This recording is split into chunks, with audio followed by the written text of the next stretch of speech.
Well, let me just start by offering you my congratulations, and Thank first you. for Sheridan at least, and for yourself as well. Absolutely. It is quite an achievement. You are one of the first in the world who have an MA in the Beatles program, and it has gotten a lot of attention in the press. And I would like to know, how does it feel to be first in the world to have such a distinction?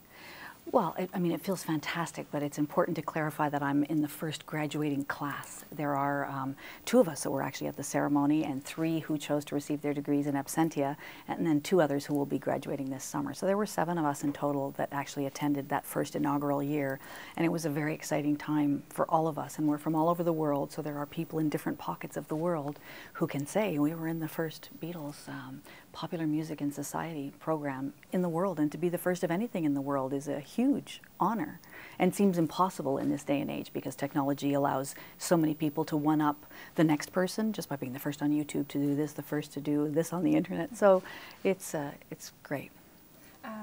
According to the Sheridan School newsletter, I have read an article that you have continued teaching the students, Sheridan students live via transatlantic Access Grid. Yes, Yes, yes. Was it a nice interview in your busy schedule? Well, you know what? It was really important. It was a way for me to stay connected to home when I was leaving everything that was familiar to me and going over to another university and being a mature student as an international student. So the first term, I taught 2 of my performance classes in the music theater program. I teach commercial vocal performance. So these were live performance classes that we did using the Access Grid system. And Wesley Skosen, who heads up, he's in charge of everything that goes on in that studio, was a huge help to me. There were so many technical challenges to overcome.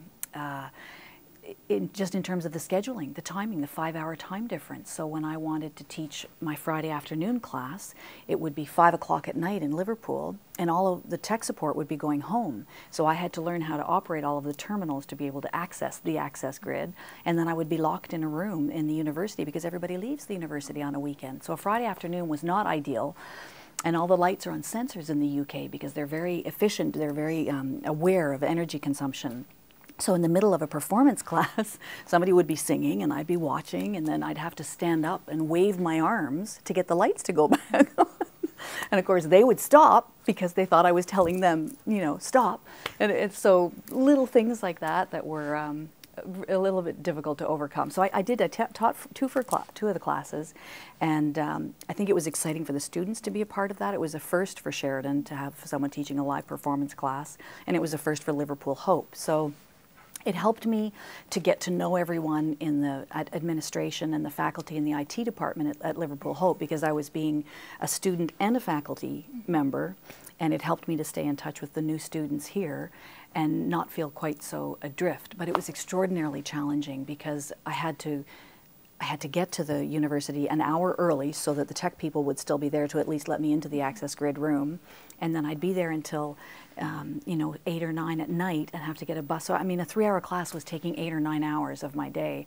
And when you're working at a higher academic level for a master's research paper, it was just too much. So I only did it from September to December. Did you get any extra credit for what you were doing with your students here at Sheridan?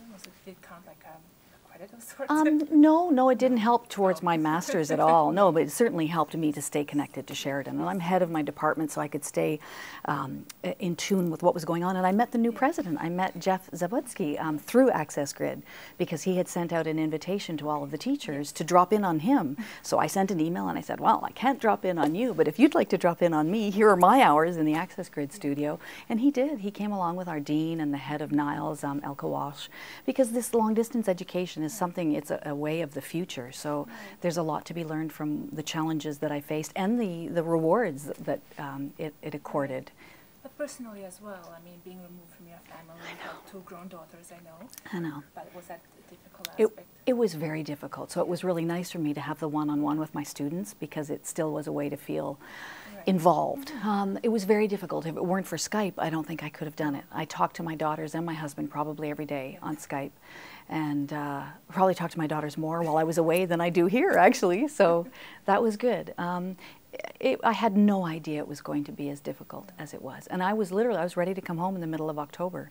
I was having so much difficulty. It had been 25 years since I'd been a student. I've been teaching that long, but I hadn't been in university since my early 20s. I've seen that interview with CTV, and you have mentioned that there were some challenges that you have encountered as a mature student. Absolutely. Could you talk a little bit about them? It's the research skills and the critical thinking and the analytical approach, using primary and secondary resource material and doing archival research. I haven't had to do that. So for me, I was approaching that as a new student, not even as a master's student, but having to do all of this catch-up, because most students will do a degree here or a diploma at Sheridan. They might do an undergrad, and then they'll go right into a postgraduate degree. Well, I had this huge gap. So, and being in Britain, I had a lot of gaps in my knowledge, so I really had to fill in a lot of that information on my own time, listening to music, reading biographies, understanding British politics, understanding the economy in the 50s and 60s. I know it better in, well, I thought I knew it better in Canada. Now I probably know it better in the UK because I had to study so much of it. So that was a really, really big learning curve. I just spent all of my time reading and writing. And that's not my natural state. I'm very much a talker. I much prefer talking about something than actually having to sit at a computer or in a library. I mean, the microfiche in the library would give me vertigo. I found I couldn't research that way. I really had to go to the original source material. So, but in England, that was fascinating because there's so many old libraries. I mean, I got to look at some books that didn't have anything to do with the Beatles, but from the 1700s and the 1800s, and they cherish and revere their academia so much. So all of the educational materials are well preserved and are in places that you can, I mean, you can't take them away, but you can access them in libraries. So I mean, that process was fascinating, just understanding the culture of the UK and the similarities. That's how I came up with the idea to do my dissertation on the relationship between Canada and Britain, because there are so many similarities. There were Americans in my program, and two of us were from Canada, one young gentleman, Sean O'Connor, from Vancouver, and we had a different sensibility in approaching the British music, culture, history than the Americans did, just from our backgrounds and our upbringing. Wow, that's fantastic. That's so nothing that I have read in any. I know. So nice that's how I developed the idea, and another reason for doing something about the Canadian relationship was I wanted to come home. I wanted to do my research at home. Exactly. I have read your thesis statement, and I'm kind of curious. You talk about how Canada embraced the Beatles much sooner. And almost a year earlier than the Americans. What was the cause of that? Well, what I look at in the dissertation was what I titled as an issue of latent post-colonial cultural capital. And I mean, you have to do it that way for the Brits. It has to be written in that kind of academic language. And that was a big challenge. I can talk to you about it very easily, but the academic re-articulation is another story entirely. But what that boils down to is the number of British roots that existed in Canada at the time really facilitated an open and eager environment for us when the Beatles were coming to Canada. Not just the Beatles, all of the other British groups that were coming to Canada. We still had the Queen on our currency, as we still do to this day. Our mailboxes resemble those in the UK. The UK flags are everywhere. British food. I mean, every family had at least one British relative, it seemed. And they were traveling back and forth. We had an officers on loan program between the military and the police, going overseas for a couple of years and coming back. So they would all come back with this music and the stories of what was going on there. So there was just almost like a little button that was pushed for us that made us that much more receptive, plus the fact that a ton of expatriates were working in radio broadcast and print journalism. And the VP of Capitol Records was an expat. What about the French Canadians? Well, that's really interesting. That's a whole other paper entirely. I did a little bit of research in the French response, because some of the French acts actually covered the Beatles material even before any Canadian artists did. Pierrette Roy did the first, I think she was the very first to do a Beatles cover, and it was J'ai un secret à te dire. J'ai un secret à te dire. So let me tell you a secret, right? Or Do You Want to Know a Secret is the correct title in English. So they had a completely different approach.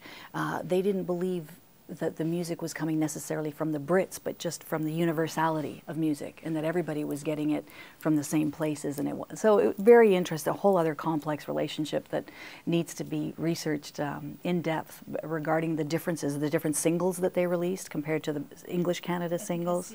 A new paper in your future. Absolutely. Whenever I get over the trauma of this one.